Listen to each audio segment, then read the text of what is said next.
January 9th, 2020 at 12:06 hours, Detective Moffat calling case number 19-83744. Hello, this is Joe. Hey, Joe, Detective Moffat with the Chandler Police Department. How are you, sir? I'm fantastic. How are you today? I'm well. I mean, there were a few comments that I had made about how great of a guy Charles was and that I didn't think any of this happened because I knew him before, during, and I knew events about what was happening at the house after. You might remember, I'm, of course, the owner of the house on Four Peaks, right? Yeah. You know that, right? Absolutely. Okay, I think I spoke with you the morning of the shooting. You probably did, yeah, because I think we spoke that day. Yeah, because I called the Chandler Police Department. They said, yes, our police officers are on site. There's a situation. I will have them call you. I identified myself as the owner. You called me, verified who lives there, and you had just said Charles sustained injuries that were not survivable, and, you know, that you were on the scene trying to figure out what had happened. So I thought that I would be hearing from you within, I don't know, a few days or something like that. I just let it, you know, I think it's just been the process of then letting the news reports, or at least the police officers do their work. Early on, I wrote down on a piece of paper, detailed events that were happening before the weekend. I spoke with Charles the weekend before. I think he was murdered. I think it was on a Wednesday or Thursday morning. Thursday morning, okay. I was speaking with Charles on the phone, a live conversation during the weekend before, and he was on his business trip. He said he was coming into town. I think he was coming from Texas. He said he's coming back into town, and he said, Joe, you know, you didn't know Charles, but he had a Texas, Louisiana swing accent. So every time I talk in Charles's voice, I always have to add that, hey, Joe, I can't stay at the house. Lori and I just are getting along. And he didn't tell me he was scared for his life, but he says, it's best that Lori and JJ have the house, and I'll just come and go because I've got business in so many different places in Texas, and I think it was in Nevada and California. He was an investment guy, so his partnership, and they would buy books of investment business, and then he would go and start setting up working the books of business. Well, he was really busy during this time. He was just at 3 cities that he was bringing on new books of business. So he's like, I'm going to tell you, I'm probably going to be there a week, a month. You know, it's good that Lori and JJ are here because her family's here, and I want her to be safe, and I want them to be taken care of. And, you know, with Lori's family here, it's a good thing. Now, I also might tell you that going back to January, when Lori disappeared, in the first conversations, Charles came to my house, crying his eyes out. He was a 60-year-old stud, good friend of mine for 10 years, crying his eyes out to me that Lori's abandoned the family. And here's JJ asking every day where Mommy is. Where's Mommy? Where's Mommy? Tell me a little bit about the stuff that she was getting into with just being mentally unstable, has also been supported by a lot of the divorce decree the attorneys brought up the last week as well. Like with all these things that Charles was saying about Lori, he was fearful of his life even back in February. Well, he was doing the same thing to me. I support that. I know that that's exactly how he was feeling. February-ish, he came and he was looking to rent the studio above my garage at my house in Chandler. I said, gosh, Charles, it's just kind of like, and he's like, but I don't know if I'm going to need it. But we were talking about it, but then all of a sudden he disappeared. And I think that was maybe the time frame. Of course, March, April, May, maybe Lori returned. Lori returned sometime in his life, right? They started trying to work out. They reunited back in Texas. Yeah, back to Texas. So, and then June was another call from him to say, we're moving back to Phoenix. Do you have anything? And I said, gosh, Charles, I just cleared out at the end of May. I just had a tenant move out of that Four Peaks house. Four Peaks is open. So they arrived the middle of June. I think the 20th was when Lori texted me that she had the utilities turned on and she wanted to move stuff in. And I know that I had some cleaning to do. I went over there a few times and met with Lori about a punch list to clean the house up and, fix the sink that, the door handle that, pull this, pull that. And they moved in, she moved in, then Charles would come and go because he was, of course, on these business trips. One time I was at the house and I met with Charles and Lori, do a punch list on what needed to be done. And then Charles would go on his trip again. But then, so you have some history, at least from last year. But then on that Sunday or Monday, before he came back into town, the Thursday before he was shot, Charles and I were communicating, and he was telling me, I can't be at the house. Do you have another place that I can live? Well, by that time, I had someone that was living in my studio apartment at my house, because Charles was like, I only need it for like a week, a month, maybe a few days, because I'll be coming and going, but I want to be close to Lori and JJ because I want to see JJ. And he goes, but Joe, I can't stay at the house. I can't stay at the house. Lori and I, we've got several things to work through still, and it's not good, and I just don't want to crowd that space if she's going to be there. I want her and JJ to be comfortable at the house. So I have a neighbor that lives right across our walls connect. Big house in right near my house off of Lindsay and Riggs. So I went over there. I called him. I said, hey, you've got a casita. I've got a business guy that's going to be here once a month, or 1 week a month. And I took pictures. And this guy, he lived in Hawaii at the time, and he said, yeah, here's the access code to my house. I went over there, took pictures of the casita. I sent them to Charles, say, hey, Charles, my neighbor here has this place. He'd be willing to let you stay there. And Charles was like, fantastic. I'll take it. So he was already planning to not be at the house with Lori because it just wasn't good. When was he planning that? The condo or the thing from your neighbor's house? Well, it was that Monday, Tuesday, Wednesday. I had gone over to my neighbor's house to take pictures. The week he was killed. Okay, gotcha. I texted him those pictures Monday or Tuesday. It's in my phone. And then, of course, he was telling me the day before on Wednesday, okay, I'll be there. But in the morning, let's go see the house tomorrow morning. And that was Thursday. He goes, I think I knew that he was going to be dropping off JJ or getting JJ, and then he wanted to go see the house right after that. Of course, we didn't meet. So I'm at work Thursday morning. And my neighbors, I'm good friends with neighbors both to the north and to the south of that house on Four Peaks. Okay, they both have my phone number. I'm in communication with both of them. Well, one of them starts to text me immediately. There's yellow police tape around the house. It's a crime scene. Something's not good. They start sending me videos of the Fox News reports that there's a situation and there's police all over. And so I immediately text Charles, are you okay? And I then another text message to Lori, same text message, are you okay? ? Yeah. Where Charles doesn't respond. Later that morning, I would say 11 o'clock-ish, I get a text, and this is all on my phone, I get a text back from Lori that says, we are all okay, I'll call and explain later.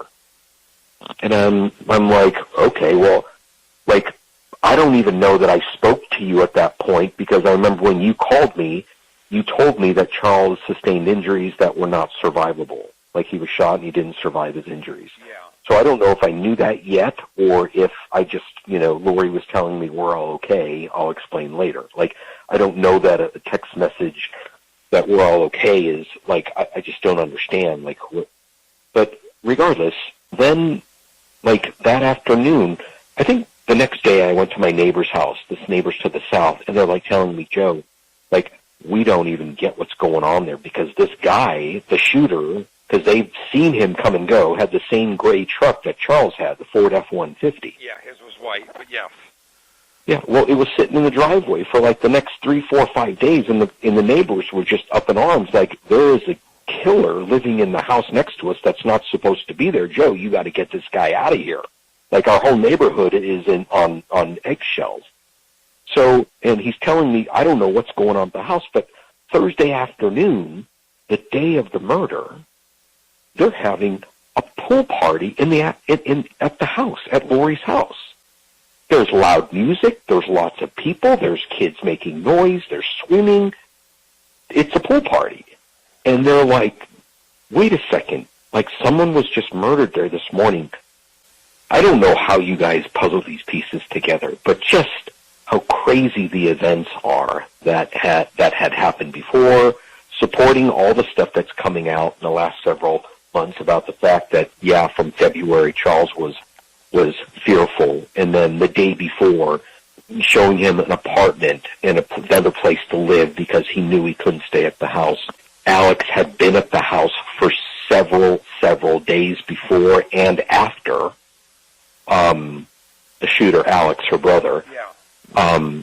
And, you know, the reasons I had, you know, part of this right at the beginning was like, oh, Lori, maybe Charles had a rough side. Maybe Charles was beating up Lori and her brother was there to defend her or whatever. And maybe I was like, gosh, I've known the guy for 10 years, but I've never known that he was like that ever in my life. People sometimes have a separate personality, you know. So early on, I think people were like, oh, you know, poor Lori, you know, like she had to deal with this for so long. And, you know, Alex was just happened to be there and, you know, shot Charles or whatever. But I think all the events that just kept going, like every time I talked to Lori, never cried, never remorseful, never like, you know, Lori, you know, what's the plan for the burial? Well, I've got all these family members to deal with, so I've got to go to Texas and Louisiana and plan something there. And Charles wants to be buried he wanted his ashes to be spread in Kauai, so I've got to plan a trip to take all the family members to Kauai. And this is what she was doing. She's like, so I've got 2 or 3 things to plan. So I'm like, okay, well, I'll give you a month at the end of August. You just need to, you're going to have to vacate the house. I can't have this continue to be a memory for me. Charles is my friend, you're my friend, but I just need to close my doors on this house and just get it out of, I have a lot of rental properties in Chandler, so I'm like, this house just needs to be off my list. Yeah. So that's why she was able to stay there through the end of August. But, you know, I think that, you know, she kept asking, well, come over, I want to ask you about a few things. I'm like, no, I am not going over to that house. You know, my friend Jeff, who's the police officer, don't go there alone, don't go anywhere, go somewhere public if she wants to talk about the situation. I've been called by the Vallow family because they knew some of the relatives of Charles's that were able to access his calendar and his appointment scheduler for the last several years. Charles was very, very meticulous and precise about his appointments, and my name was on those appointments several times. So one of the family members was even telling me, yeah, Joe, you know, like we saw your name. You're the only person, like, we're talking to FBI and law enforcement, and, you know, we'll talk to Charles's friends that we can identify because we know who they are in his calendar and his scheduler and his notes. Yeah. But they were just telling me about how deep this cult is, how deep this cult is, and that they've been getting threats in Louisiana. I just also, you know, my wife and I, of course, we own the house. We have plans to do things with the house, but we have some we're religious. We have certain things that we want to kind of ask if there's an opportunity to have any information about the events that happened in our house. Yeah, absolutely. If do you have any questions for me about Lori? Do you have any questions about the neighbors, the comments, the pictures, the text message threads from Charles? I actually the have text message threads with you and Charles because I have Charles's phone. Okay, so got I it. downloaded Okay. it, so I have that. Okay. You know, the pool party was something that was new to me. I didn't know that, and Kay, Charles's sister, hadn't told me that.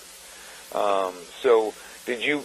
So you got that information from the neighbors on either side of them that there was a pool party, or did you go to the house that day? Yes, no. The neighbors on the south side of me, of course, the neighbors were in communication with me the whole time during the day and afterwards because they were scared. There's a murderer at the house. The house is there. I see the guy come and go driving his car.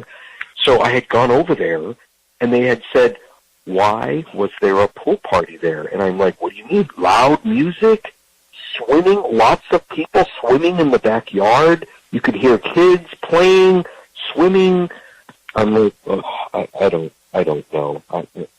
You know, and all I could think was, maybe she was trying to return the normalcy for JJ, the autistic kid. You know, if you keep these autistic kids on a schedule and a routine, that they have some normalcy, maybe. Yeah. And maybe the fact that he was used to swimming every day in the afternoon with Lori's sister, who would drive up from wherever she lived in Gilbert, Santana Mesa. She didn't live too far away, but she drove to the house. I saw her there with her family and her kids several times. And I'm like, well, maybe Lori just had the family over to try to give JJ some normalcy, because it was a crazy day for him. The shooting happened, and Lori then left the house to take the kids to school or different places, and then they came back. She came back, and then they called 911. Right? Like planning all the events.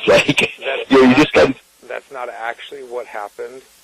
Lori left, according to her, to take JJ to school, and then Alex called 911 while she was gone, and we were already on scene by the time Lori got back.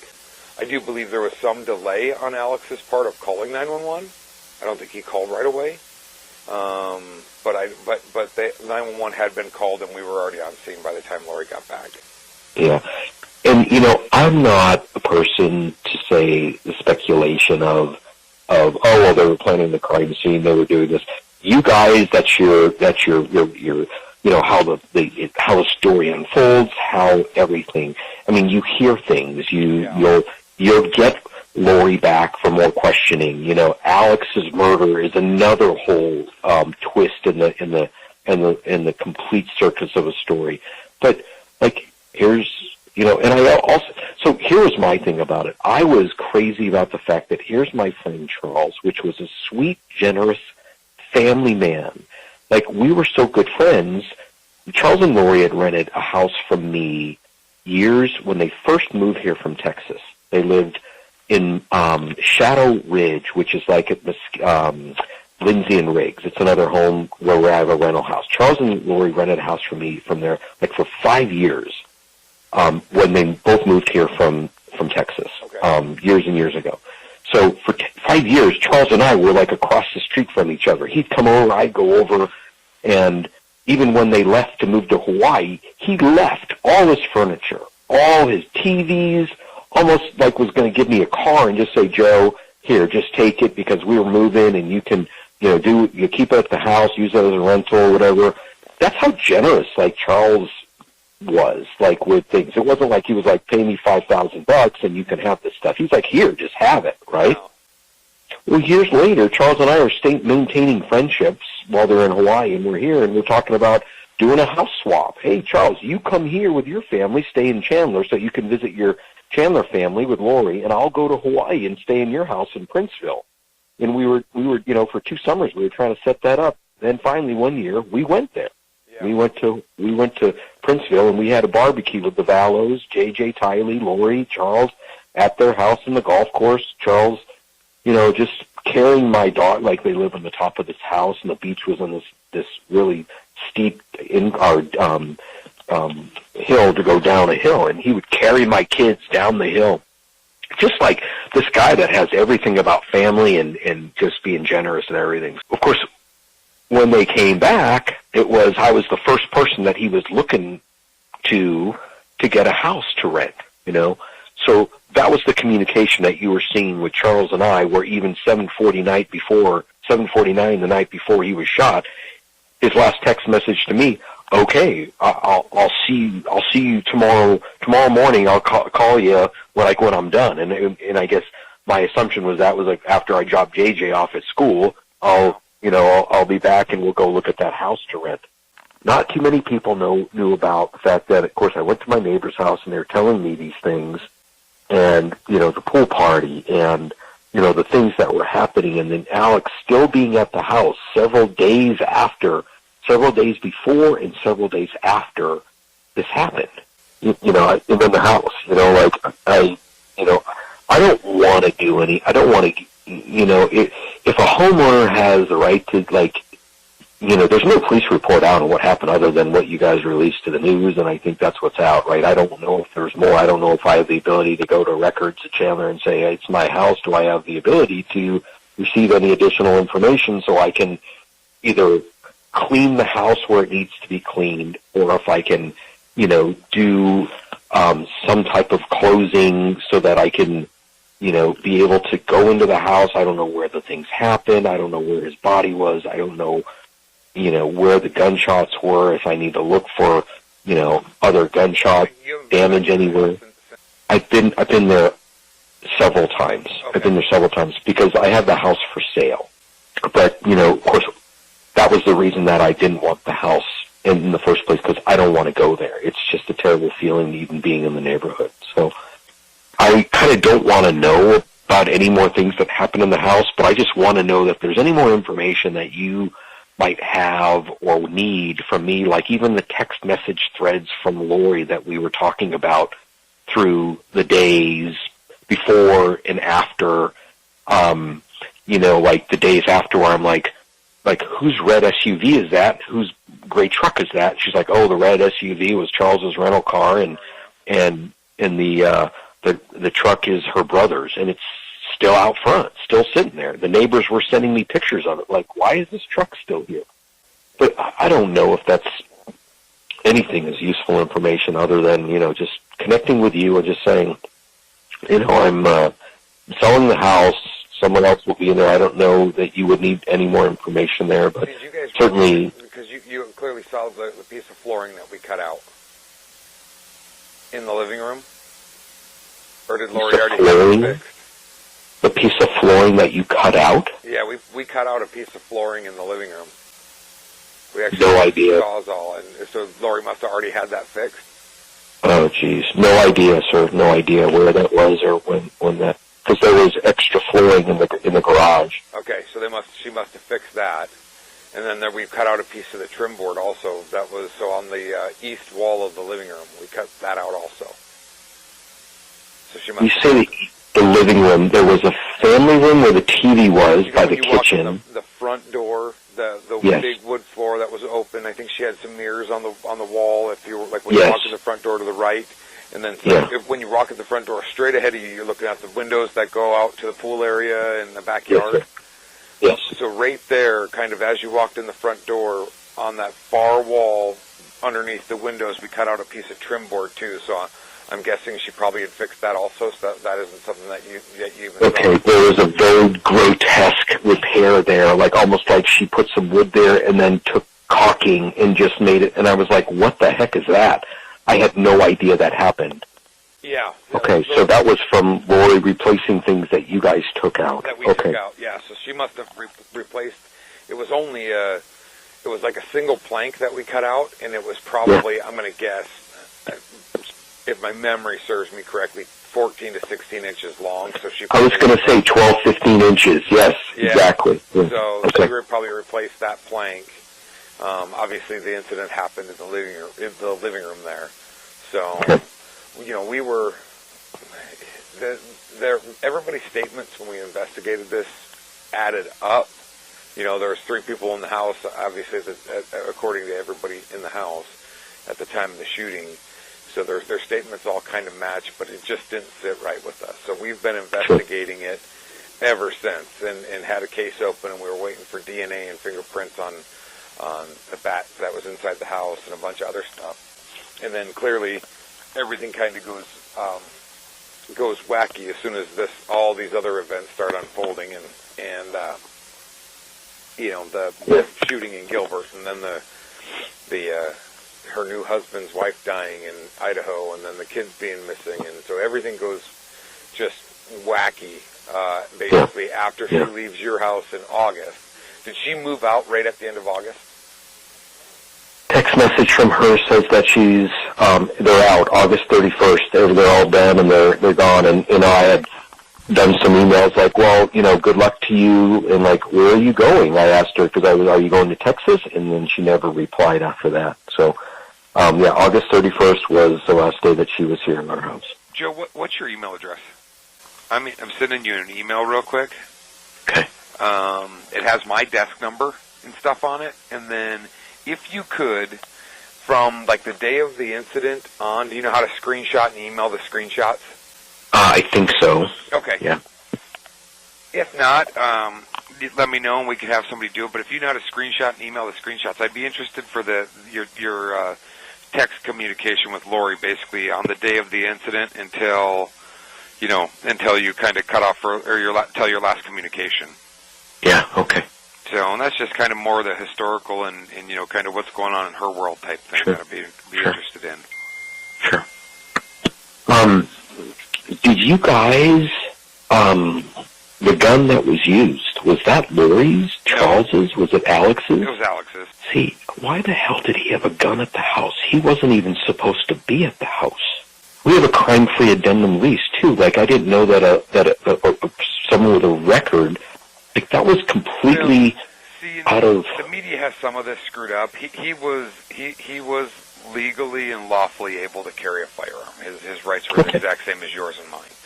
So, and we've actually gone through, we did that, when this first happened, and confirmed that his rights, he had that assault case in Texas, but his rights have been restored and he was able to carry a firearm. Is there any questions that you want me to answer for you if I can?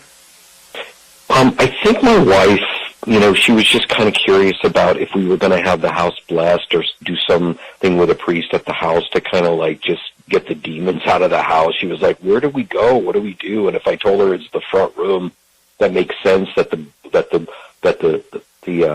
board and like, when you say the flooring was removed right by that area, because I remember seeing the baseboard. Yep. Yeah, well, the flooring was removed. So when you walk in the door and you were to make a right down the first hallway that walks into the side of the kitchen, it was kind of right in that area is where the flooring would have been removed at. And then obviously the trim piece was across that room. Okay. Now, is that where the body and there was blood there? Is that why it was removed? Or was there damage? Where the flooring was removed, and if you pay close attention, you might be able to see where it was. But it was kind of, when you go in the front door and you make a right along that wall, it was right down right there. Okay. I think this stuff is going to come to a head pretty soon. There's so much activity going on right now. There's so much, but I think just the fact that I knew that the Vallow family knew and they had more information about what happened in that house, and they were complete. They had a celebration of life for Charles, which I didn't know about. I didn't know that there was something in Louisiana for Charles. And, I've been communicating with some of the family members because they appreciated the fact that I was defending Charles's person when those first reports about, this guy comes to a gunfight with a bat beating up his wife and her brother, and I'm like, no, that's not how it happened. That's not Charles. No one would ever support the fact that he's a violent person. So that bothered me for a long time. And what I could do, I was closer to Charles than I was to Lori. I liked Lori. I thought she was a great mom, like a lot of people are saying. She was a great mom for a long time, and they did. I have 8 kids, and 5 of them are adopted. And Charles and I were always having those conversations about adopting kids, because he did. JJ was adopted. Yep. So we would always have those conversations about how it's going, like what's the challenges, what are you doing? But and Lori was right in line with those as well. When we went to California or to Hawaii to see them, she was just very hospitable.